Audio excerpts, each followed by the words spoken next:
ഏറ്റെടുക്കാൻ ആളില്ലാതെ തിരുവനന്തപുരം മെഡിക്കൽ കോളേജിൽ കഴിയുന്ന അന്തേവാസികൾക്ക് ഗാന്ധി ഭവൻ തണലൊരുക്കുന്നു. അനാഥരായ 25 പേരെയാണ് ഇന്ന് ഗാന്ധി ഭവൻ ഏറ്റെടുത്തത്. മന്ത്രി ആർ ബിന്ദുവിന്റെ നേതൃത്വത്തിൽ 25 പേരെയും മെഡിക്കൽ കോളേജിൽ നിന്ന് യാത്രയാക്കി.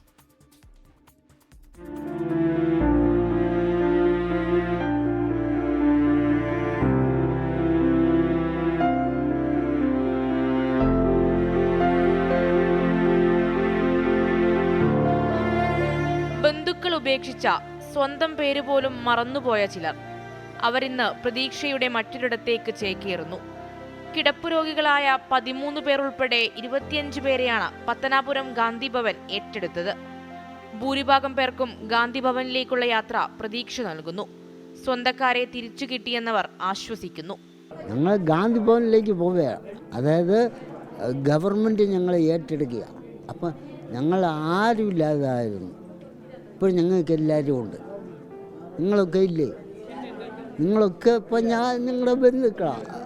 ഞങ്ങൾക്ക് ഇപ്പോൾ ആൾക്കാരും ധാരാളമുണ്ട്. ഞങ്ങൾ ഏകരല്ല. ഓർമ്മ അല്പമെങ്കിലും ബാക്കിയുള്ളവർക്ക് പറയാൻ പഴയ പ്രതാപകാലമുണ്ട്.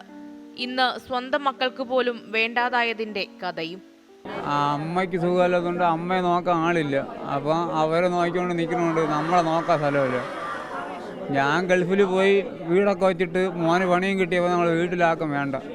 ഗൾഫിൽ 6-7 വർഷം ഉണ്ടായിരുന്നു.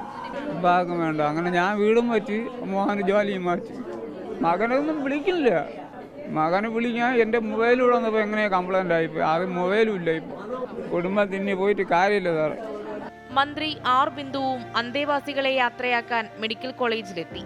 സർക്കാർ കൂടെയുണ്ടെന്ന് ഉറപ്പു നൽകി. ഇത്തരത്തിലുള്ള ഗാന്ധി ഭവൻ പോലുള്ള ഹോമുകൾ ഇത്തരത്തിലുള്ള പുനരധിവാസം ഏറ്റെടുക്കുന്നതുമായി ബന്ധപ്പെട്ട് നടപടികൾ സ്വീകരിക്കണമെന്ന് പറഞ്ഞപ്പോൾ അതിന് ആദ്യം പ്രതികരിച്ച ഒരു സ്ഥാപനമാണ് ഗാന്ധി ഭവൻ.